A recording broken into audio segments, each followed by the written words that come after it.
अस्सलाम वालेकुम दोस्तों, welcome back my YouTube channel. उम्मीद करता हूँ सभी लोग ठीक होंगे, अच्छे से होंगे, खैरियत से होंगे। तो दोस्तों एक बार फिर से वीडियो लेकर हाजिर हैं और जो वीडियो है ये वार के बारे में है, जो जंग चल रही है फ़िलिस्तीन और इज़राइल की। जब से यमन इस जंग में कूदा है तब से अमेरिका और इज़राइल की कमर तोड़ के रख दी। अभी कल न्यूज़ आई थी कि 21 तोपों से फिर जो है 21 मिसाइलें दागी गई हैं अमेरिका के जहाज़ों पर और इज़राइल पर। किस तरीके से अब दोनों की कमर टूट चुकी है। अब ये जो जंग है अमेरिका के लिए बोझ बनती जा रही है और अब इससे इज़राइल पीछे नहीं हट सकता, इसलिए कई सैनिक मारे गए, लेकिन वहाँ दिखाया नहीं जा रहा। आप लोग ये न्यूज़ देखिए, उसके बाद बात करते हैं। दोस्तों, यमन के हुतीस का अब तक का सबसे बड़ा हमला, यह हमला इजराइल पर नहीं बल्कि अमेरिका के ऊपर हुआ था। यह खबर मैं आप लोगों को सुबह दे चुका हूं। दोबारा से इस खबर को इसलिए बता रहा हूं क्योंकि अब यमन के हुतीस के स्पोक्स पर्सन की तरफ से भी इस हमले पर बयान आ चुका है। सुबह जब मैंने आपको खबर दी थी तो अमेरिका ने बताया था कि 21 मिसाइलें यमन की तरफ से एक शिपिंग लेन पर दागी गई, लेकिन अमेरिका और ब्रिटेन के जो वहां पर आइजनहावर मौजूद थे उन्होंने उन मिसाइलों को ऊपरी ऊपर इंटरसेप्ट कर लिया, ऊपरी ऊपर खत्म कर दिया।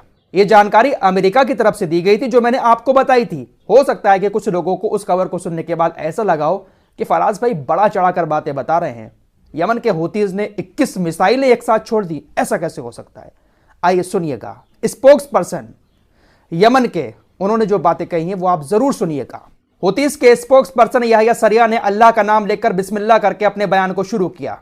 उन्होंने कहा कि हमने अल्लाह की मदद से यमनी सशस्त्र बलों में नौसेना, मिसाइल बन और ड्रोन वायुसेना ने एक साथ मिलकर सैन्य अभियान को अंजाम दिया, जिसमें बड़ी संख्या में बैलिस्टिक मिसाइल शामिल थी, नौसैनिक मिसाइल शामिल थी और ड्रोन शामिल थे।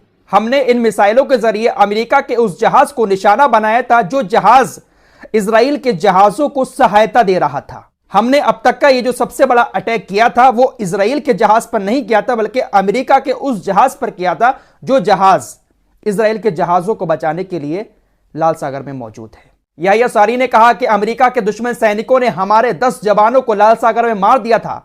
यह उनकी मौत के बदले में किया हुआ एक खतरनाक हमला है और यह हमला सिर्फ एक छोटा सा शुरुआती रिएक्शन है। मिन क़िबल क़ुव्वातिल अदुव्विल अमरीकी यौमल अहद 18 मिन जिमादिल आखिरा 1445 लिलहिजरा।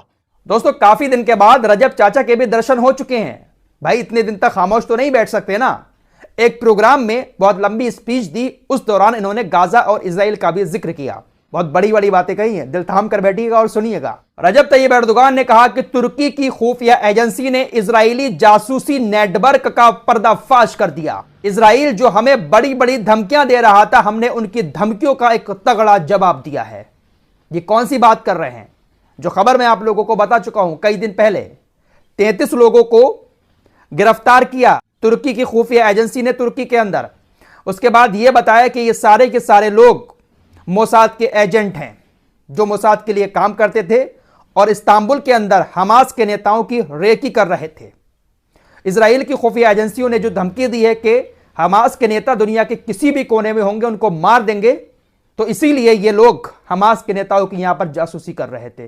फिलहाल तुर्की ने उनको गिरफ्तार किया। खबरें ऐसी आई कि इसमें से ज्यादातर फिलिस्तीन के लोग हैं और कुछ खबरें ऐसी भी आई जिसमें यह कहा गया कि इन लोगों को इजराइल ने $100-200 देकर ही खरीदा था। फिलहाल तुर्की की खुफिया एजेंसी ने इन लोगों को गिरफ्तार किया। इसी बात पर रजब तैयब एर्दोगान ने कहा है कि हमने एक बहुत बड़ी चोट इजराइल को दी है। रजब तैयब एर्दोगान ने कहा कि हमने इजराइल को ये जो तगड़ी चोट दी है इससे इजराइल भी हैरान रह गया है। बस रुकिए, सब्र कीजिए, ये तो बस पहला कदम है, तुर्की को आप अच्छे से जान सकेंगे।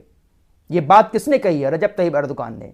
तो क्या रजब तैयब एर्दोगान इजराइल को कोई बड़ी चोट देने वाले हैं? भाई पिछले साल रमजान में लोगों ने बहुत ज्यादा अर्तुगरुल गाजी देखा था, इसीलिए आपका भूत लोगों के सर पर सवार हो चुका था। लोग तुर्की के बारे में एक लफ्ज भी सुनना नहीं चाहते थे। फिलहाल अब क्या हो रहा है अब सब लोग देख रहे हैं, हमें उस दिन का इंतजार रहेगा। दोस्तों, लास्ट वीडियो में बता चुका हूं कि अमेरिका का विदेश मंत्री एंटनी ब्लिंकन रामल्ला के अंदर फिलिस्तीन के राष्ट्रपति महमूद अब्बास से मिलने गया था। उस मीटिंग के बाद खबरें आ रही हैं कि काफी चीखम चिल्ली हुई है उस मीटिंग में और एक दूसरे का अपमान भी हुआ है, जिसके बाद ये वहां से फौरन भाग आया। पुलिस को भी वहां पर तैनात कर दिया गया था, विरोध प्रदर्शन हुआ, फिलहाल ये वहां से वापस आ गया है। इसकी तरफ से एक और स्टेटमेंट आया है साउथ अफ्रीका के मुकदमे को लेकर।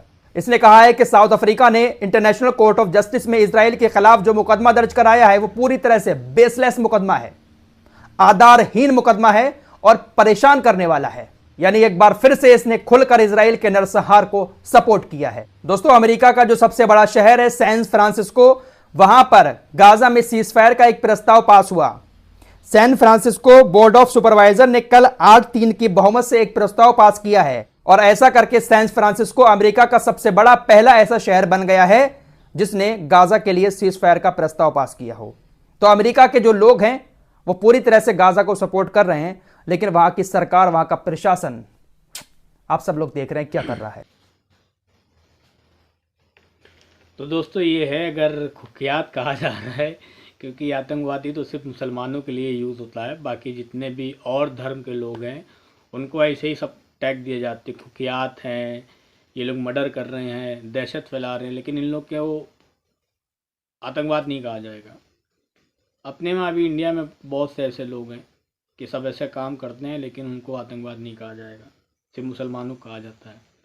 और यमन की एक बात यह है कि जब से यमन इस जंग में शामिल हुआ है तब से फ़िलिस्तीन और गाज़ा वालों की बहुत हेल्प हुई है। अब ये जो लोग हैं ये पीछे हटने को मजबूर हो गए हैं। अमेरिका की तो ज़बरदस्ती जंग में कूदे थे और अमेरिका भी इसको ज़बरदस्ती धो रहा है। वही हाल इजराइल का है। अब देखना ये है कि आने वाले दिनों में क्या होता है। और आप लोग को ये वीडियो कैसे लगी आप लोग ज़रूर बताएगा, और आप लोग नए हो तो चैनल को ज़रूर सब्सक्राइब कर लीजिए। मिलते हैं नेक्स्ट वीडियो में, तब तक के लिए बाय एंड टेक केयर।